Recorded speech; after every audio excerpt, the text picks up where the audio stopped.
'cause there ain't no doubt I love this land. God bless the USA.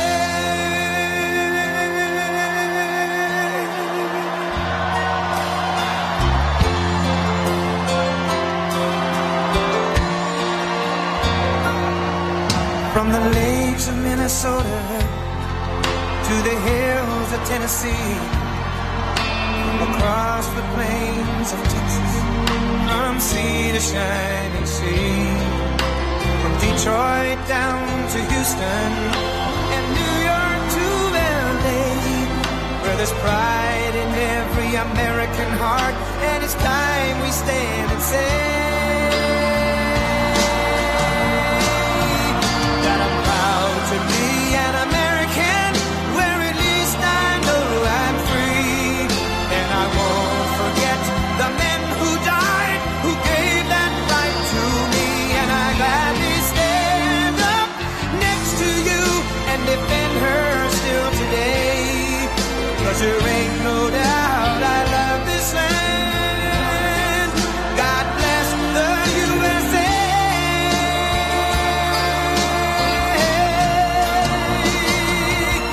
And I'm proud to be an American, where at least I know I'm free. And I won't forget the men who died, who gave that right to me. And I gladly stand up next to you and defend her still today, 'cause there ain't no doubt I love this land. God bless the USA.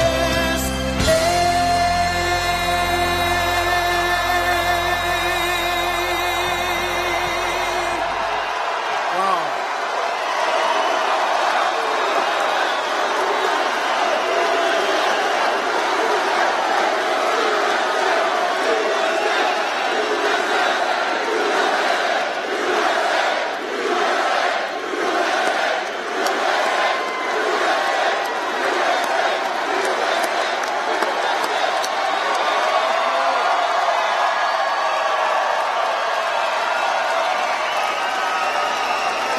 Hello, Fargo. Hi, Fargo. We love you, Fargo. What a place. What a place. Thank you very much. This is an honor. You know, I wish we could have had this stage back about 100 yards and see how many people. This place is packed. This place is packed. The only thing more packed is outside, trying to get in. They're having a hard time. They can't get in. It's full.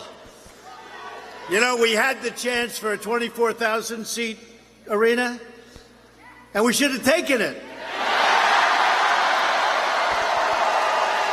The problem is, if we had 2 empty seats, we didn't quite get there, which will always happen, they will say, he didn't fill up the arena.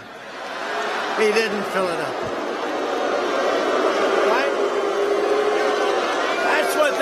He didn't fill that arena up, 24,000 seats. Now, we would have filled it up very easily in retrospect, but that's okay. Thank you very much.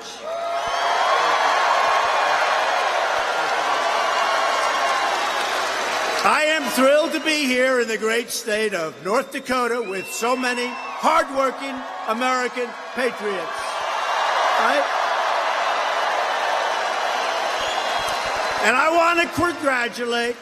Right? We want to do this. You know what I'm going to say? I want to congratulate the North Dakota State Bison.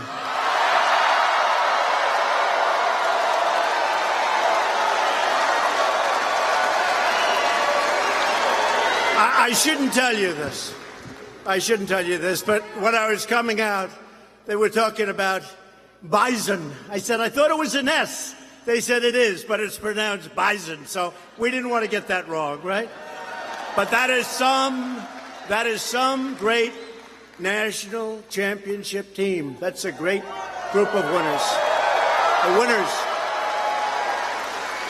We're honored to be joined by many of your wonderful North Dakota leaders. Your governor and a great guy, Doug Burgum, and his wife, First Lady of North Dakota, Catherine Burgum. Where are you, Governor?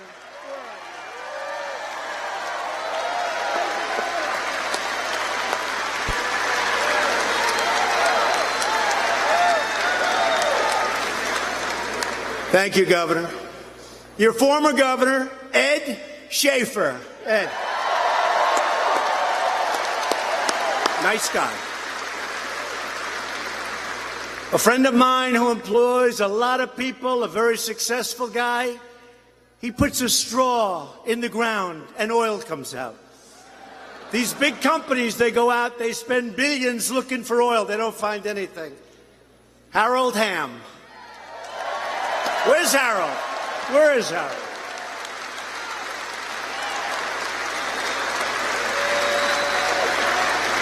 If I ever want to find oil, I'm going to call Harold. Here's a straw, Harold. North Dakota Republican Party Chairman, great guy, really helpful, Rick Berg.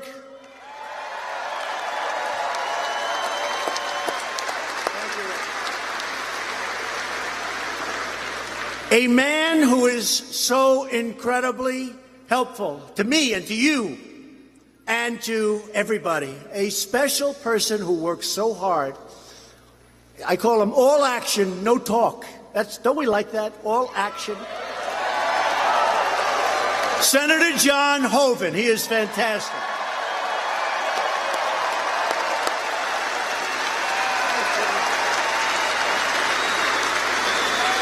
And I also want to thank Kelly Armstrong, who's running for Congress. He's going to win. And Kelly, thank you very much. Thank you. Good guy. We also have a couple of big supporters. You ever see this guy with the pillows on Fox? Yeah. My Pillow guy, Mike Lindell. Where is Mike?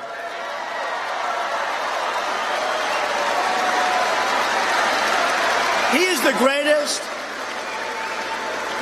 I have never seen so many ads for so long. And you know what? I think he gets them for like peanuts. First of all, he does make a great product, great pillows. I actually use them, believe it or not. But he's been a supporter from day one. And I said, you know, I want you to be my ad buyer because I guarantee you he makes great deals. So I haven't asked him yet. Will you be my ad buyer, please, Mike? The My Pillow guy. Thank you. And he's been with us right from the beginning, along with a lot of other folks, actually. We've had a great journey together, and we are making progress like nobody thought possible. Finally, the person we are all here tonight to support, a special person, an incredible person, the next United States Senator from the great state of North Dakota, Kevin Cramer. Kevin, come out.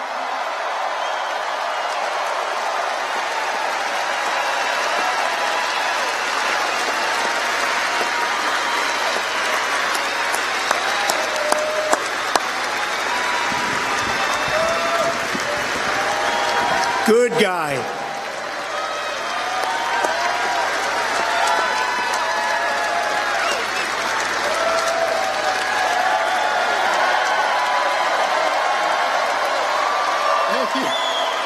Thank you, Mr. President. All I can say is, Mr. President, on behalf of all of the thousands of people in this arena and the tens of thousands outside of this arena who live in flyover country, thank you for not forgetting us.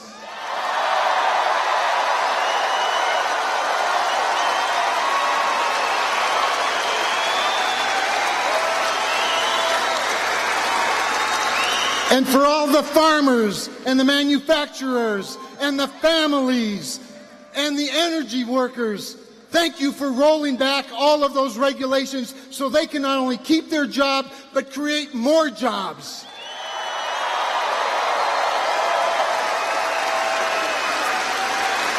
And Mr. President, on behalf of the middle-class working families represented in this room and throughout the heartland, Thank you for cutting their taxes so they can keep more of their hard-earned money right here.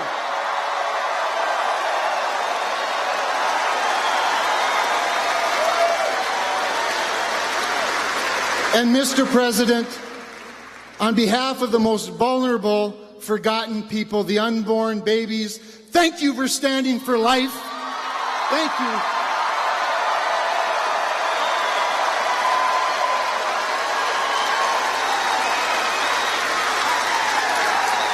And on these very important North Dakota values, you'll never have to wonder where I'll be, because I'll always be with them and with you, 100% of the time. Thank you. God bless you. Welcome to North Dakota.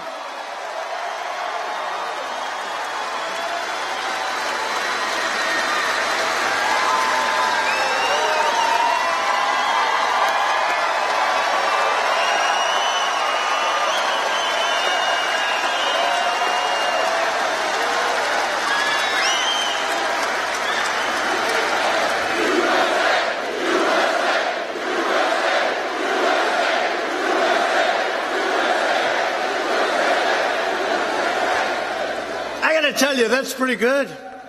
That's pretty good. He did good. He loves you. I will tell you that. He loves this state, loves the people. And we need Kevin Cramer to replace liberal Democrat Heidi Heitkamp in the Senate. Gotta have it. Gotta have it. When Heidi ran for office, she promised to be an independent vote for the people of North Dakota. Instead, she went to Washington and immediately joined Chuck, you know who Chuck is, and Nancy. And now they have a new leader. Who's the new leader? Maxine Waters is their new leader. Maxine Waters. I think she's taking over. You know, they say Trump. I never believe I was taking over the Republican Party. They say that to cause problems. But Maxine Waters is taking over the Democrat Party. So Heidi voted no on the Obamacare repeal. And by the way, it was done. It was done. Unfortunately, she wouldn't vote. And another person didn't vote. We had it done. Another person campaigned for 8 years, repeal and replace. And we were a little surprised when the thumb went down, but we're doing very well. You see what's happening. We're coming up with incredible plans. We've gotten rid of the individual mandate, which is terrible. It's been gutted. But remember this, individual mandate, where you have the privilege of paying a lot of money for the second privilege of not having to pay for not getting health care. What kind of a deal is that? So you pay in order to not to have to pay because you don't want the health care because it was no good anyway. So we have, through our Secretary of Labor, Alex Acosta, we just came out with the association plan, which is phenomenal. Millions and millions of people are signing up, and we're coming out with another plan with Alex Azar. We are coming out with that plan in 2 weeks. We are coming out with so many health care plans that are so much better than anything you've ever seen before. Competitive.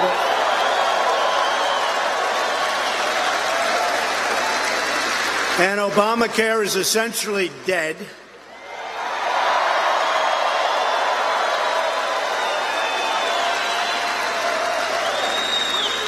I would have been happier with a nice yes vote instead of a no vote, but that's okay. We're doing great. And probably we wouldn't have come up with these 2 other plans, and it's actually 3 now other plans, if we didn't. You know, sometimes you work under pressure and you do better, right? I think most of the people in this room, under pressure, you end up doing better. There are those people. We want to know those people. Heidi voted no on our massive tax cuts for North Dakota families. She voted no. Not one Democrat voted to cut your taxes. And the other day, Nancy Pelosi said, we have to raise your taxes. What's that all about?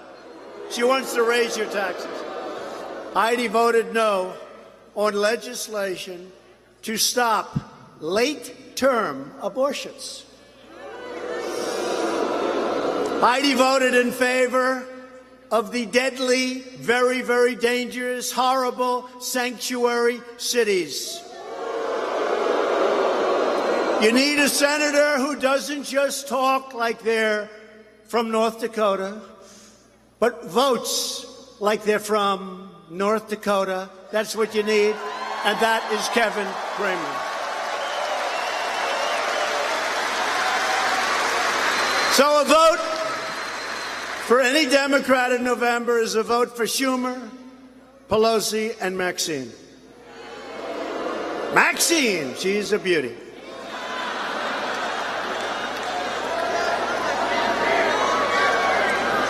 I mean, she practically was telling people the other day to assault. Can you imagine if I said the thing she said? We demand that he immediately drop out of the race. Can you imagine, seriously, if I said that or somebody else said that? Horrible what she said. Now they want to censure her. Let's see where that goes, folks. Her own party was talking about censure. Let's see where that goes. Heidi was also against us from the very beginning of the travel ban, a common sense policy to improve our vetting and our national security. And I'm proud to report that just yesterday, the Supreme Court upheld the travel ban and our authority to keep America safe.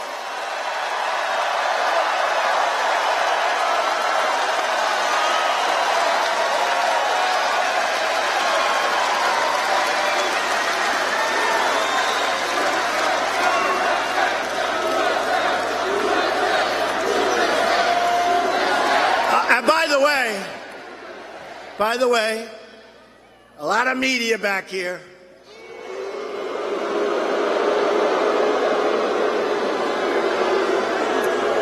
If crooked Hillary would have won this election, and if she came here, which is about a 0% chance after the election, she'd have 200 people in a conference room in a small hotel. You know the saddest thing? We're making them rich. They never had ratings like this.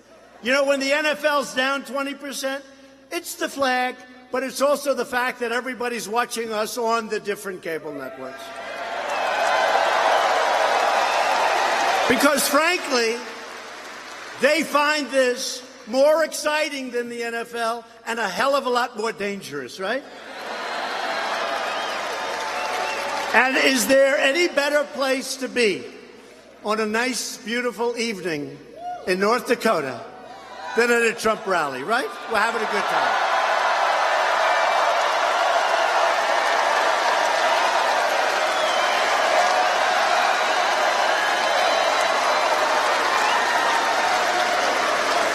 And I wish those cameras would circle the room to see how many thousands of people are here.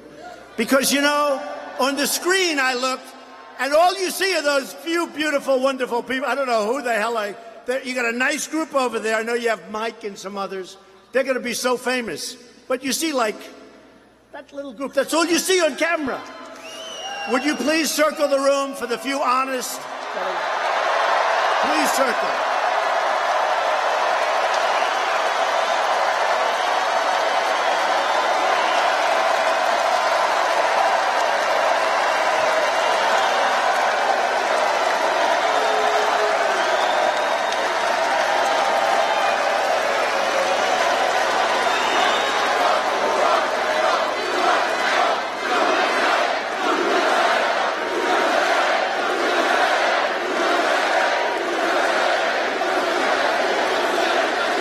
Now, I just looked at the screen, and I said to my people, how many people are here?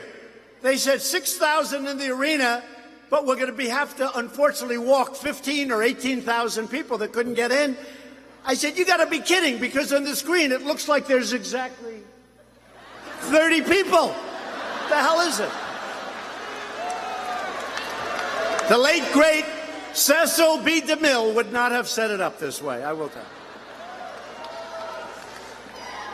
The travel ban ruling underscores just how critical it is to confirm judges who will support our Constitution, our great, great Constitution.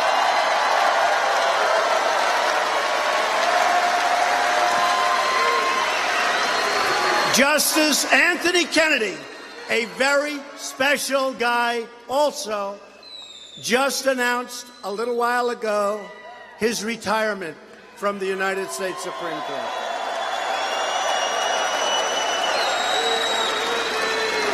Great man. And I'm very honored that he chose to do it during my term in office, because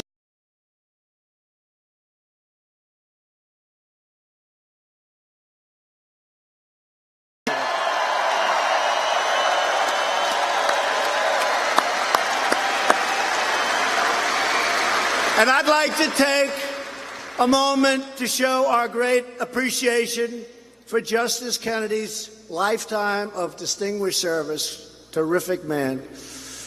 Service to our nation and to the cause of liberty. We were thrilled to appoint one of Kennedy's former clerks to the Supreme Court. Did you ever hear of Justice Neil Gorsuch?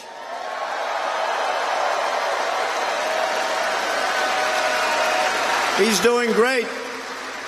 He's a star, and Justice Kennedy is a star, and we appreciate it. We really have to take our hats off to Justice Kennedy. Thank you very much. And remember this, so we have a pick to come up. We have to pick a great one. We have to pick one that's going to be there for 40 years, 45 years. We need intellect. We need so many things to go. You know, there's so many elements go into the making of a great justice of the Supreme Court. You got to hit every one of them. Heidi will vote no to any pick we make for the Supreme Court. She will be told to do so. Now, maybe because of this, she'll be forced to vote yes. Who knows? But I will tell you, she'll vote no the day after the election on everything. Justice Kennedy's retirement makes the issue of Senate control one of the vital issues of our time, the most important thing we can do. Democrats want judges who will rewrite the Constitution any way they want to do it and take away your Second Amendment, erase your borders, throw open the jailhouse doors, and destroy your freedoms. We must elect more Republicans. We have to do that.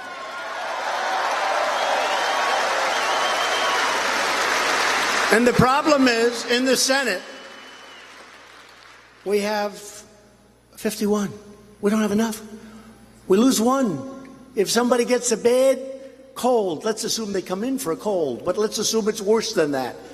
It's a very tough situation. We need more Republicans, especially in the Senate. We have to hold the House and maybe even increase it, and I think we'll be able to do it. They keep talking about this blue wave. Their blue wave is really sputtering pretty badly. The red wave is happening. Just look what happened last night.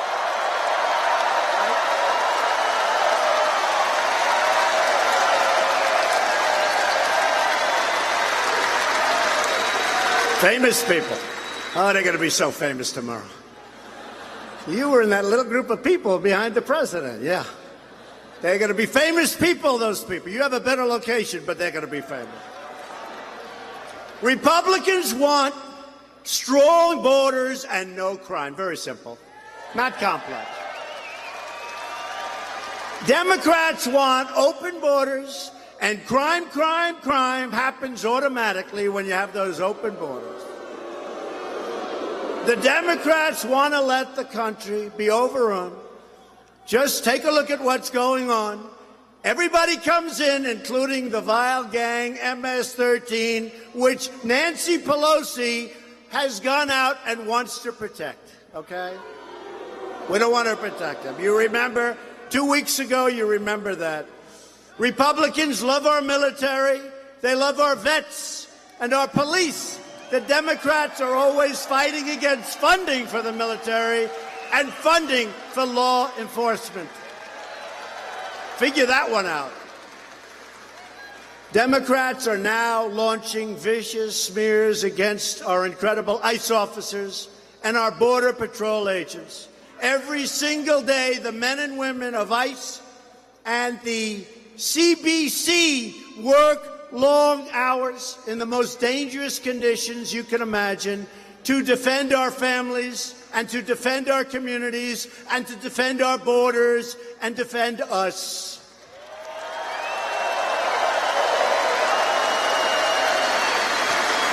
And I'll tell you what,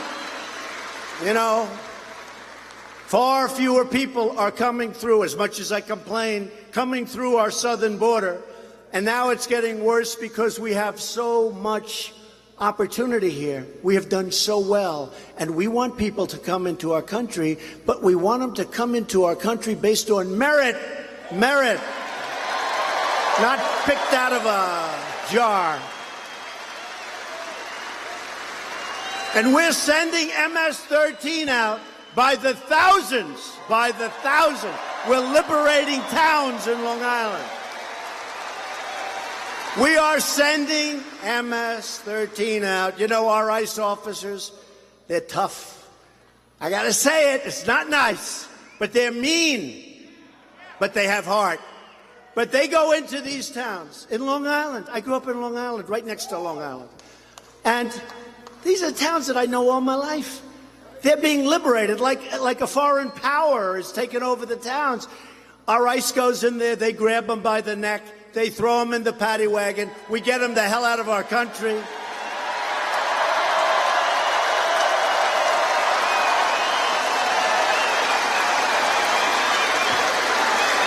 And the Democrats are constantly complaining that we're too rough on ICE. Do you believe it? You see what they do? Being right? You see what they're doing? No, but do you see what they're doing? They don't need guns. They like knives because knives are much more painful. They cut people up in small pieces. Beautiful young women walking home from school. And the Democrats complain that we're treating them too rough. We're getting them the hell out, as I said, by the thousands.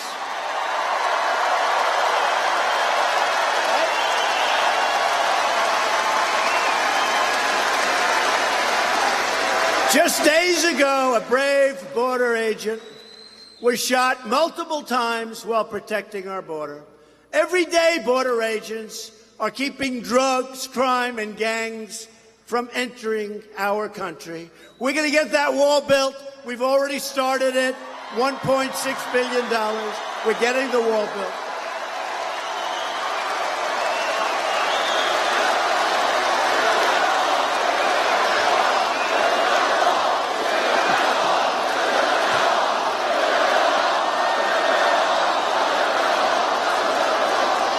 It's already begun, and it's beautiful. And I'll tell you what, they may not want to talk about it in California, but those people in San Diego are very happy with Donald Trump. I'm building that wall, and they are so happy. They are so happy. In recent days, we've heard of shameless attacks on these courageous law enforcement officers. Extremist Democrat politicians have called for the complete elimination of ICE. We don't want ICE anymore. You know what would happen to parts of our country? It would be overrun with the worst criminal elements you have ever seen. Left-wing activists are trying to block ICE officers from doing their jobs and publicly posting their home addresses, putting these incredible people and their families in harm's way. These radical Democrat protesters, they really want anarchy, but the only response they will find from our government is very strong law and order. We will not tolerate attacks on our law enforcement. We will protect our law enforcement like they protect us. We will always stand proudly with our brave heroes of ICE, the Border Patrol, the sheriffs, the police, yes, the firemen. The firemen sometimes are under attack, if you can believe it. The firemen, these are great people, and we have their backs. Thanks to Republican leadership, America is winning again, and America is being respected again all over the world. We're respected again.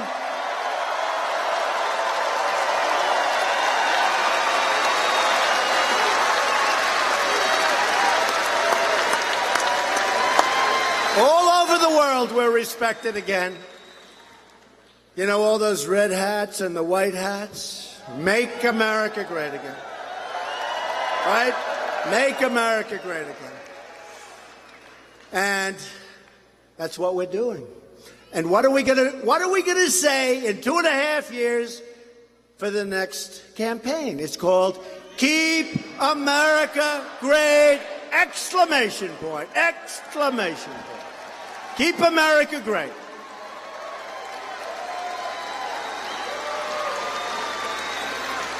We've gained $7 trillion in value. Trillion with a T, trillion. I have wealthy friends like Harold Hamm. They don't even know what a trillion represents. I say, Harold, how many billion are in a trillion? And I'm not sure that Harold could answer that.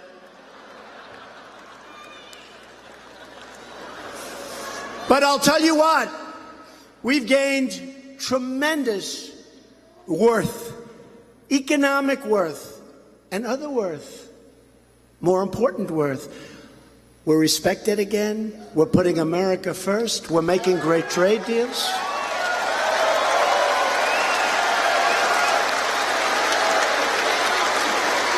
$7 trillion. Think of what that is.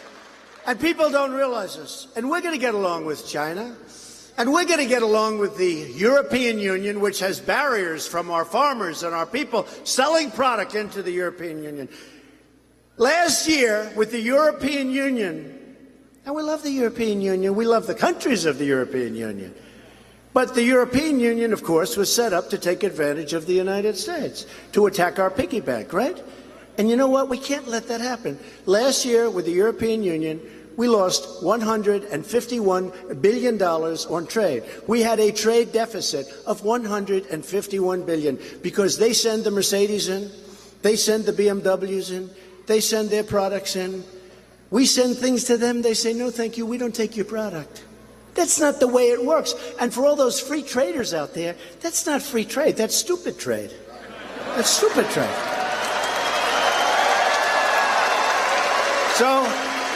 So I said to them, as the great Harold Hamm would say, because to him it's a natural thing. To some of the people in here it's a natural, because I know some of the people, they're great business people. I said to them very simply, look, if you treat us that way, and if you don't take down your barriers, they call them trade, you know what they call them? Non-monetary barriers. They're barriers. Just like charging a big tariff. They charge us many times tariff. If we send them a car, which they don't want, then they practically don't take. But on the assumption it got through, they charge us many, many times what we charge them. And I said, look, if you're not going to treat us fairly, if you're not going to treat our workers, our companies, our farmers fairly, if you're not going to take our farm product like we take your farm product, then we're going to tax all of those beautiful Mercedes-Benzes that are coming in, and we're going to tax BMWs that are coming in.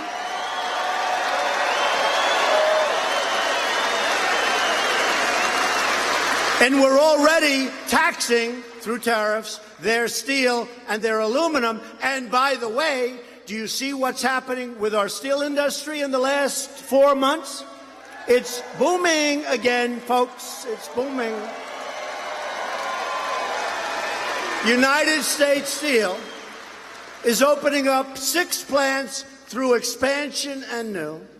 I was in South Carolina the other night where, by the way, a great candidate won very easily. You know, our track record is extraordinarily good, right? That's why I'm here, for Kevin, that's why. That's why I'm here. But they just announced the day I get there, they have a steel company called Georgetown. It's been closed for 4 years. They announced the day before I got to South Carolina that Georgetown Steel is reopening and hiring 600 people. Not so complicated.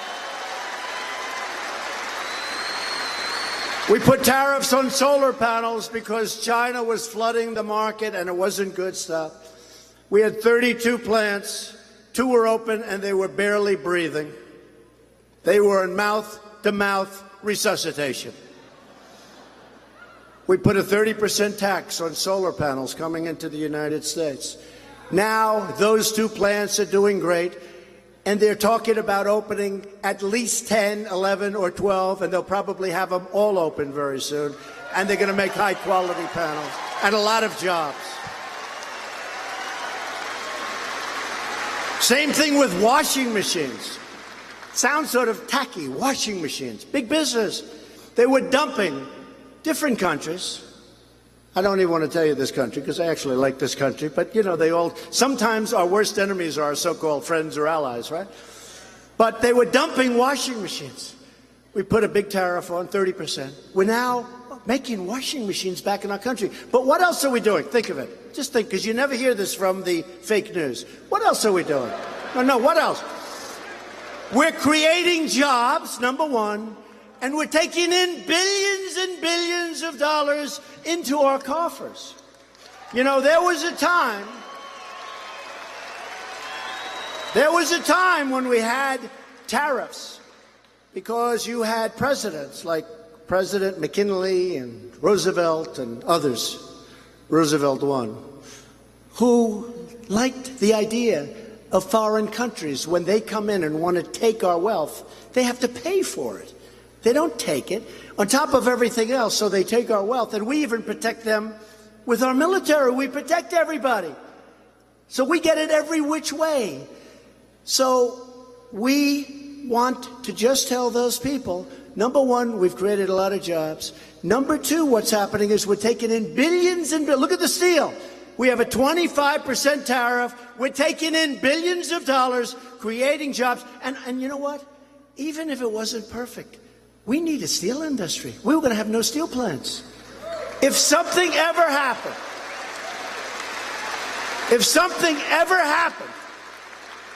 you know what I'm talking about, and we needed steel to make that something, we wouldn't be able to make steel.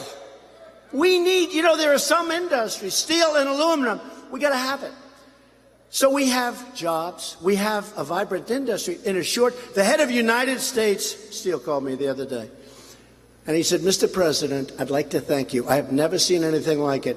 We haven't opened up a new plant in 32 years, and now we're opening up 7 of them, 6 of them extensions. We're going to build a new one.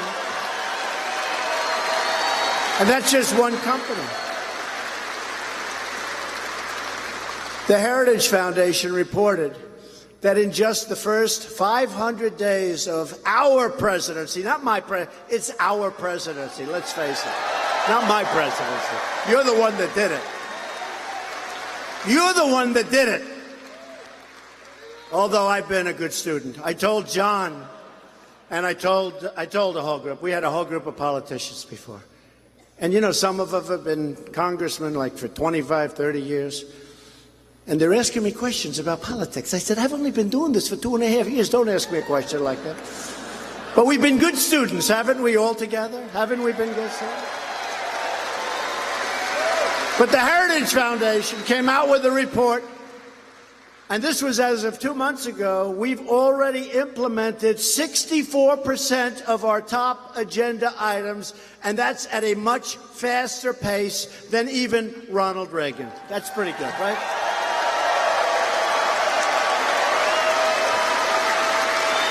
And you don't hear this from the fake news. We've created 3.4 million new jobs since Election Day. 3.4. Unemployment, think of this one.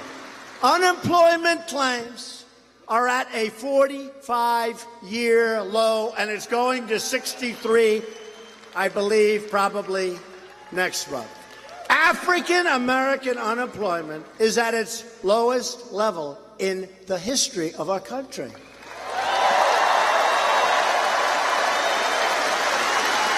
Hispanic American unemployment also is at the lowest point in the history of our country.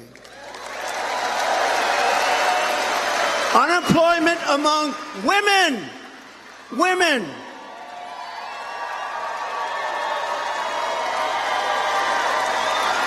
Remember, we were going to do so poorly with women. Look at all the women here tonight. Women for Trump. Women.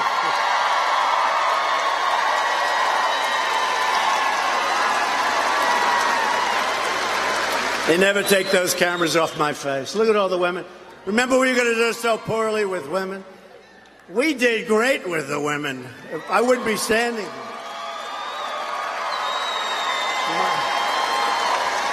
My wife told me, she said, you're going to do great with the women. It's hard to believe it, though, with the kind of press we get. You agree? But you know what? They are so smart. And when they hear those numbers, they're happy.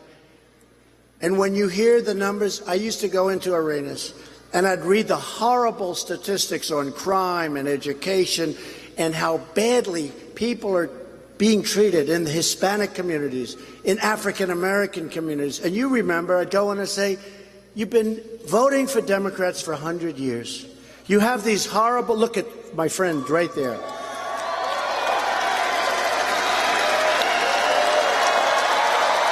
Great guy. My friend, thank you. You've had these horrible, horrible statistics for years on crime and the educational abuse and all of the things. And I went in, and I'm reading a point after point, and I'm seeing, and I looked out at the audience. For 100 years, they were with Democrats. The Democrats felt they had automatic votes. And I said to them, what the hell do you have to lose? Vote for me. What do you have to lose? What do you have to lose? And I came off the stage, I'll never forget it. The first time I just said it. I didn't care. Honestly, I want to say what's right. I don't care. I came off the stage and my political people said, sir, that's a horrible thing. What's a horrible thing? When you say, what the hell do you have to lose? That's a horrible.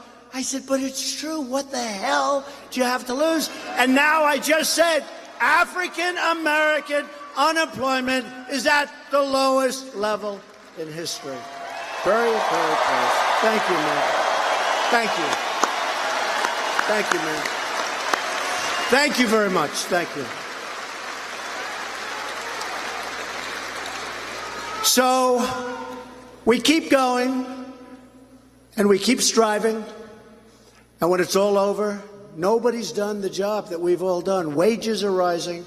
You know, for those of you that were with the campaign, which I think was probably about 130% of you, you would hear me talking about wages, where a person would have a job 21 years ago, 19 years ago from 2 years when we were doing the campaign, and they made more money 19 years ago, relatively speaking, by far, than they made 2 years ago, and actually 1 year ago.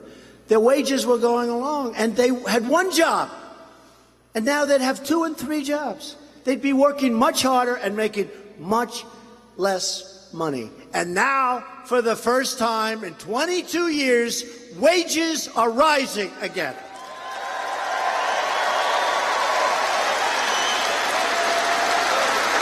And even more importantly than that is you have a choice of jobs. It's like the VA. We approved choice. They've been trying to do it for 45 years. Choice. You have choice in a job. But the vets, and you have great vets in North Dakota. You have vets.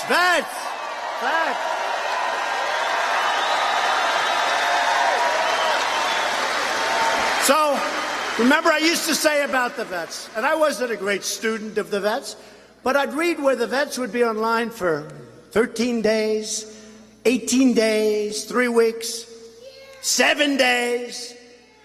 And they'd start off and they wouldn't be in bad shape.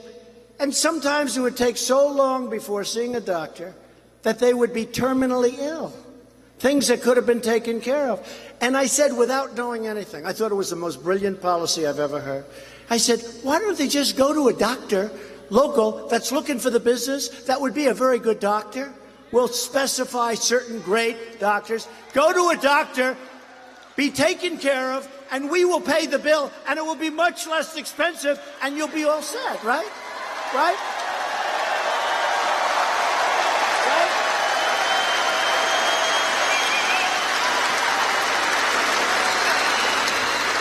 And I thought that was so brilliant. I said, oh, I am so smart. I am the smartest person. My uncle was a great professor at MIT for 40 years. Can you believe 40 years? I said, but I'm smarter than him. I'm smarter than anybody. And you know what? I'll tell you. I came in and I said that to a group of people that are professionals and have been working with the vets for a long time. They said, yeah, we know about that. We've been trying to get it for 30 years. We couldn't get it approved. So I was so disappointed because I thought it was my idea. But I'll tell you what I was good at. I was good at getting it done. We got it done. I signed it. That's what I was good at. We got it done. They've been trying to get it done for 40 years. I was so disappointed. I thought it was my idea. That's the only problem. I thought it was my idea. And you know, we have another thing. Accountability with the vets. The VA, there was no accountability. You'd have people that were protected, whether it was civil service unions, who cares? They were protected. You couldn't fire them. They could be sadists, and we had sadists, sick people. We had people that would steal and rob. We had a lot of bad people. We had people that didn't work hard. And there was no accountability. For 40 years, they tried to get the VA Accountability Act passed. I got it passed. And now you look at the guy that did it, and you say, Jim Smith, you've done a hell of a lousy job. You're late, and you don't treat our vets right. Jim, I'm sorry, you're fired. Get out of here. Right? Right?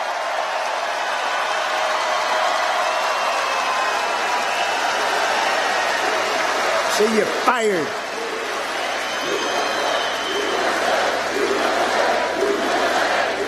So those two things for the vets, just approved them. The accountability was a couple of months ago, and John helped so much. I'll tell you, John helped so much. He was a leader. Thank you. He was a leader on both.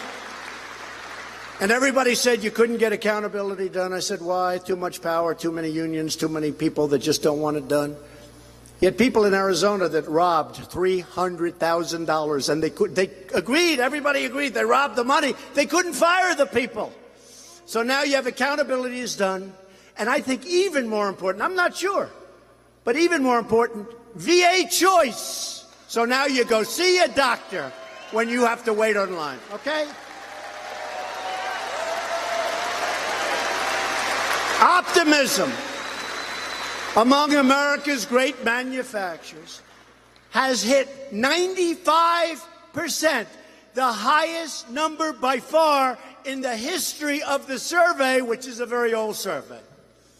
We have eliminated record numbers of job-killing regulations.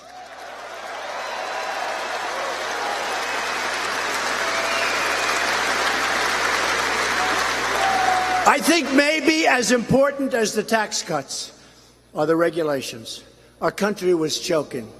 And let me tell you, if our opponent, our wonderful opponent, when is she going to get over it? When does she get over it?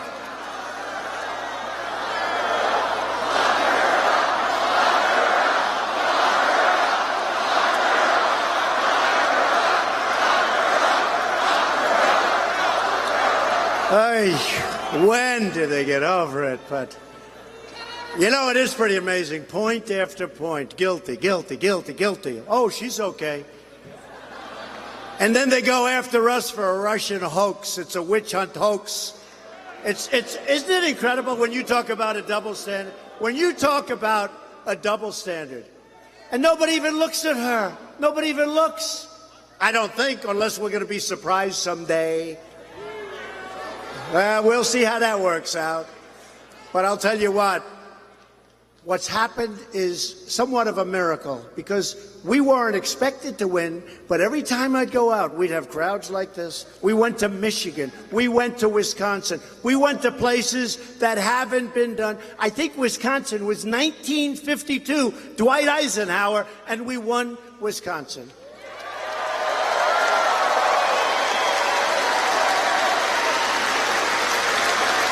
And Wisconsin, I went there, and I said, I think we're going to win this state. And people said to me, oh, sir, it won't happen. I said, why? Look at the crowds we're getting. Look at the people. Look at the signs outside of the House.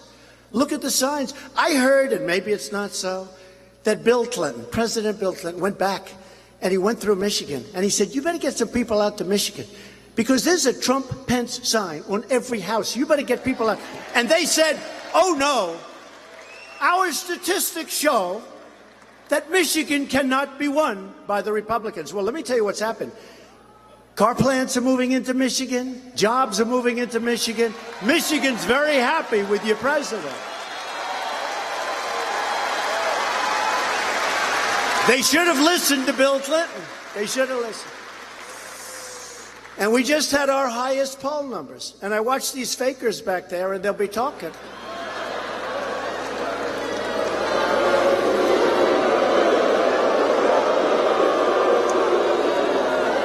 Well, you saw the polls that come out. I don't know if this is true. You know, a year and a half ago, they said I was an interloper. How bad is that? An interloper. And now they say, you will admit, a thing comes out, a big poll and a couple of polls, a number of polls, that he's the most powerful, most popular Republican in the history of the party. And a little while ago, I was an interloper.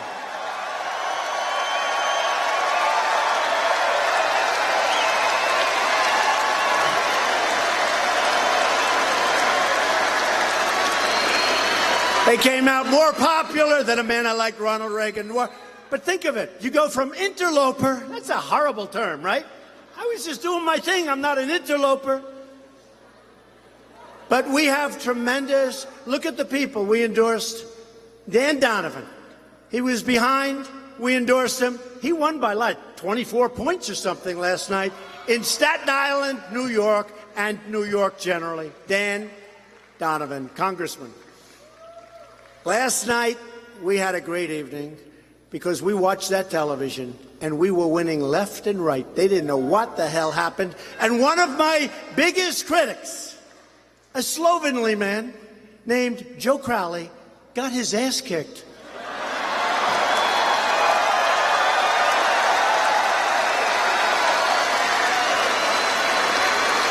By a young woman who had a lot of energy. She had a lot of energy. I guess he didn't see it. They couldn't find him. He spent a lot of money. He actually had a lot of money left over. Everyone's pouring a fortune because they figure.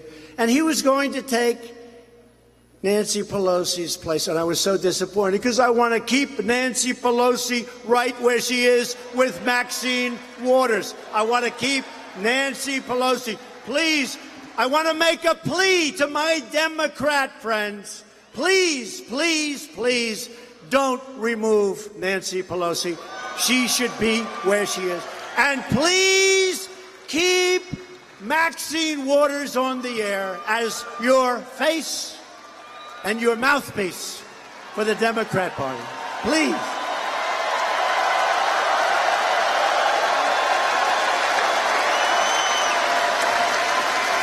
Maxine and Nancy.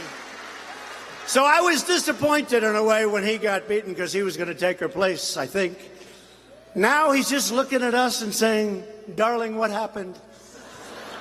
Politics is a mean game, isn't it? It's a fleeting game. 6 months ago, Republicans passed the biggest tax cuts and reform in American history. Our plan doubled the child tax credit. Thank you to Ivanka Trump. She wanted that so badly. She really got to be a pest. Dad, you've got to get child tax credit. I said, darling, nobody knows what it is. She said, the women know, Dad. The women know. My daughter and my wife, Melania, they love the women, and the women love them.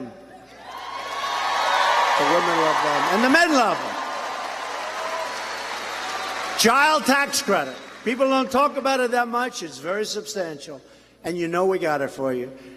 We slashed taxes for working families, most of them in half, and saved our family farms and our small businesses by eliminating the estate tax in almost all cases. It's known as the death tax. And now, when you leave your small business or your farm, you leave it to your children. Your children don't go they don't go to the bank, borrow money, and end up losing the farm or losing the business.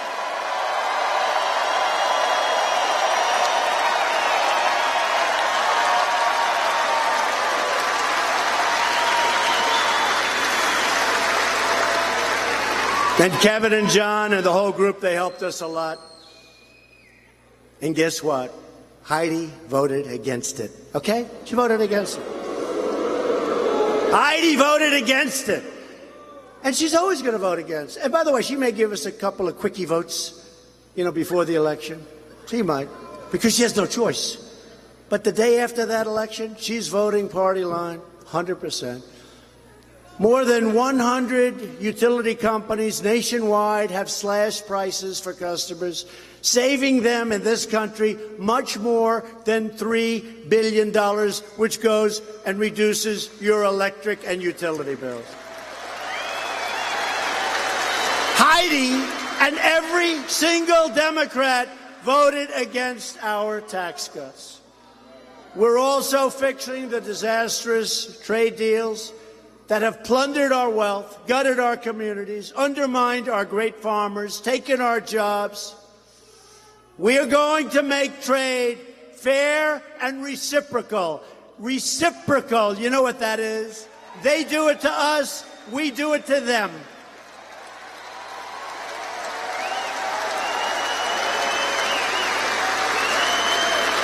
And we are placing very big tariffs on some of these countries because they have tariffs on us.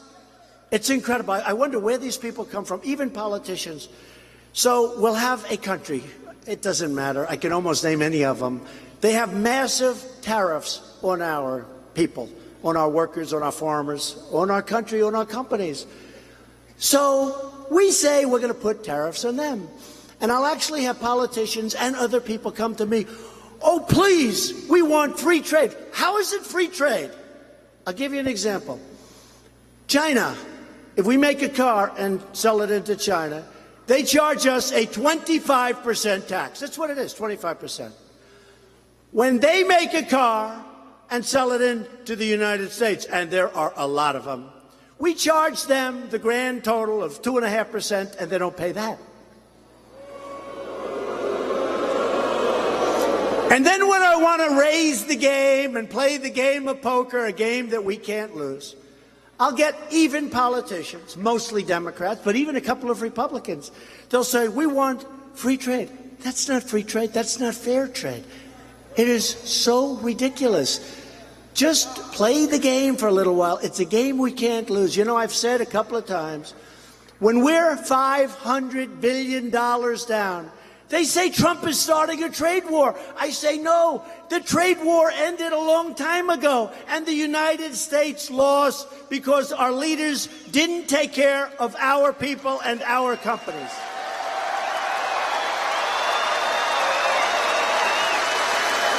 So we're not starting a trade war, but we'll finish it. And you know what, in the end?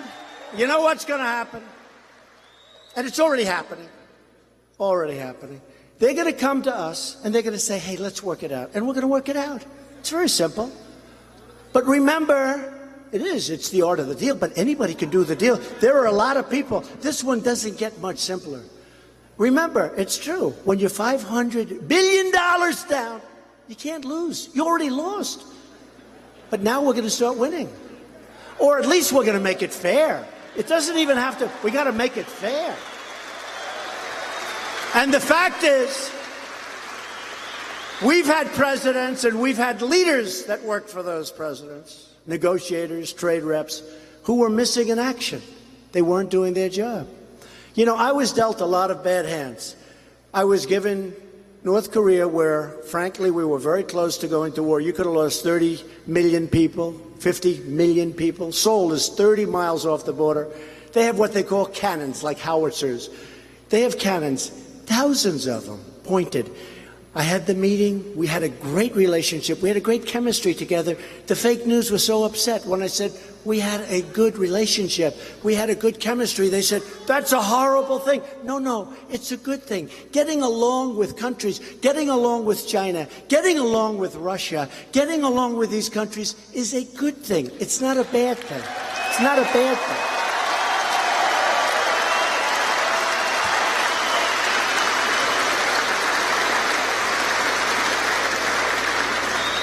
And so we have things cooking now. You're going to be so happy. But when people rush it, you know, it's like rushing the turkey out of the stove. It's not going to be as good. The women can tell me, and some of the men. See, today I have to be politically correct. See, in the old days, I would have never, I just would have said, oh, I don't want it. It's too hokey. But it's true. Some of the men can tell me too. Right? Some of the men. But here's what we do. The more they rush, the worse it's going to be. The longer we take, the better. Your farmers, your people are going to be great. You know, I'll tell you, John and Kevin gave me something. They just told me this. Canadian wheat markets consistently discriminate against the United States wheat by grading it as feed. Do you know what that means? They know what it means. I don't know what the hell it means. I just know it's a bad deal. What the hell does that mean? Yeah.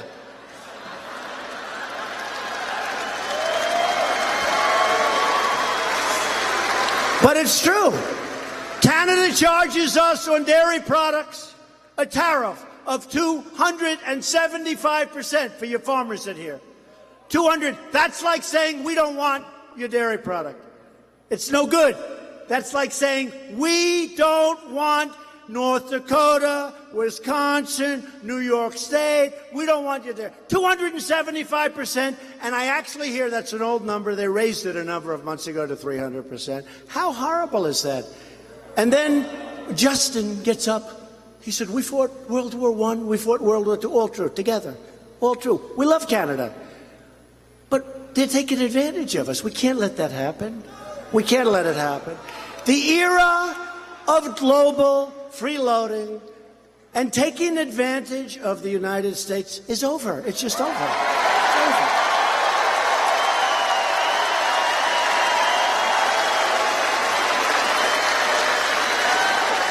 over. We're also restoring American security by rebuilding our military. We've secured a historic $700 billion. Just got it approved. $700 billion. We're rebuilding our military. And next year, already approved, $716 billion. We're rebuilding our military. It will be bigger and stronger than ever before. And hopefully, we will never have to use it. Because when it's bigger and stronger, you tend not to have to use it, okay?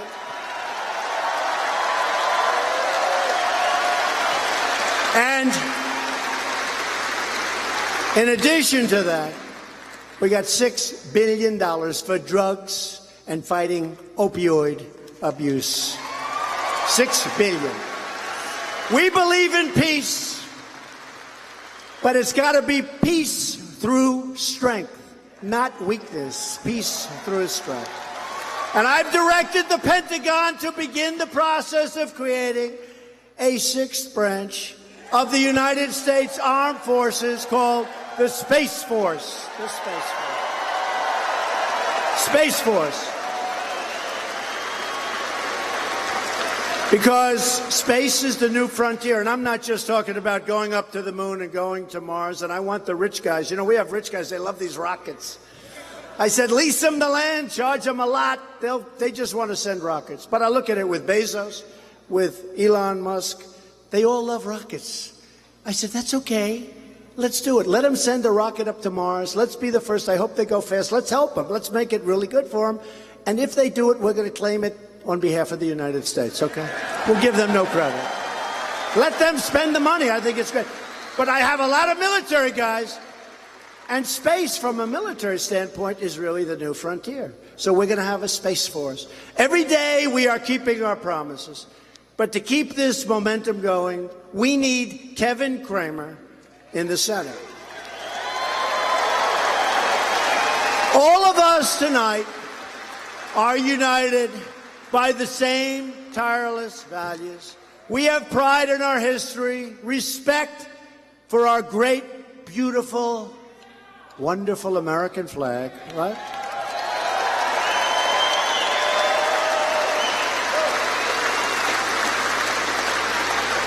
We put our hands in our hearts for the Pledge of Allegiance.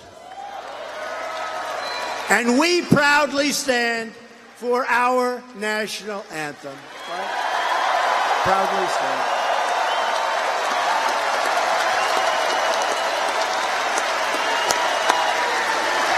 In everything we do, we are standing up for our citizens.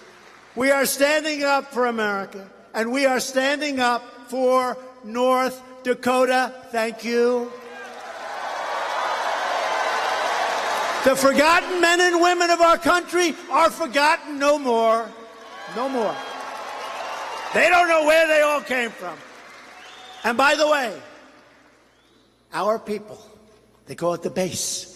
They used to say it's 35. Then they said it's 40. Then they said it's 42. Then they have these polls going, we're driving them crazy. Now they say it's over 50%. And then they said, some great people, they said, anytime Trump gets a poll, add 12 to it.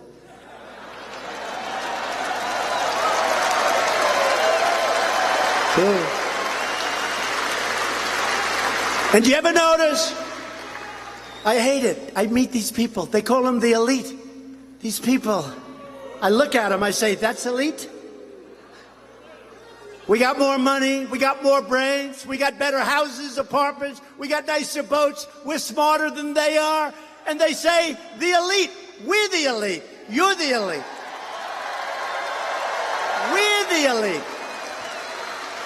So I said the other day, let's keep calling these people, and look, let's face it, they've been stone cold losers, the elite. The elite. So let's let them keep calling themselves the elite. But we're going to call ourselves, and remember, you are indeed, you work harder, but you are indeed smarter than them. Let's call ourselves from now on the super elite. We're the super elite. We are the super elite. You are the people who farm the prairie, tame the badlands, and squeeze oil out of rock. True. You celebrate your heritage, and you live life proudly under the big, beautiful skies. And you have the big, beautiful skies out here. Loyal citizens like you helped rebuild this country, and together we are taking back our country, returning power to the everyday, smart, brilliant, wonderful, hardworking American people.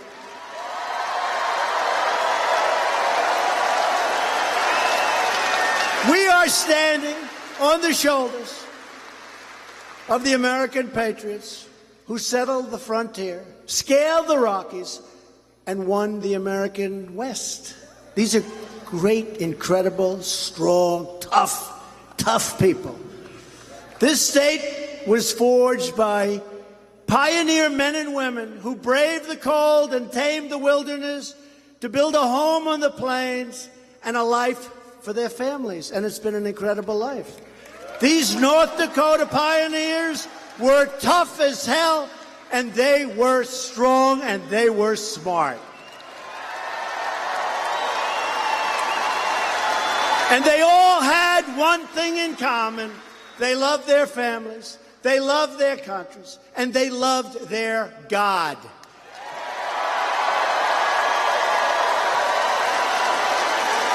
They never gave up, and they never, ever gave in. And neither will we. We will never stop fighting for our country, our families, and we will never, ever stop fighting for our freedom. As long as we are proud of who we are and what we are fighting for, we will never, ever fail. With your help, with your voice, with your vote, we will win, win, win.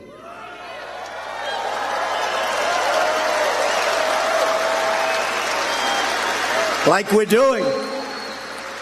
Remember how I started? This country, our flag, we are respected again. All over the world, they're talking about us. Leaders from all over the world, they call me or they come to the Oval Office and they say, congratulations, Mr. President, on the incredible job with the economy, the incredible job you're doing with your country, the fact that your country is respected again. Congratulations, Mr. President.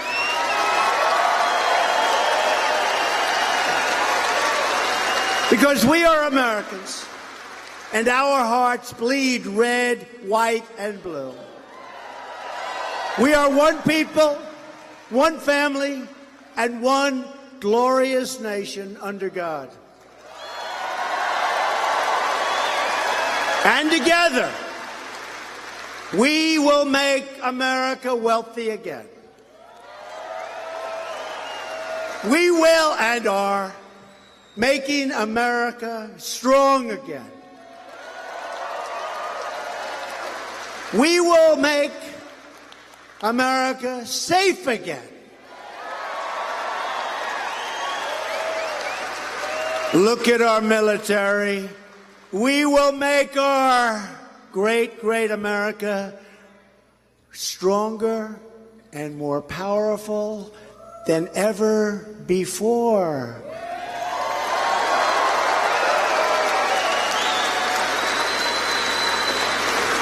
We will make America loving again. Loving. Loving. We're going to come together. And we will make America great again. Thank you. Thank you, North Dakota. Go out and get Kevin Cramer in there. Thank you, Kevin. Thank you, everybody. Thank you, North Dakota. It's a great honor. Thank you.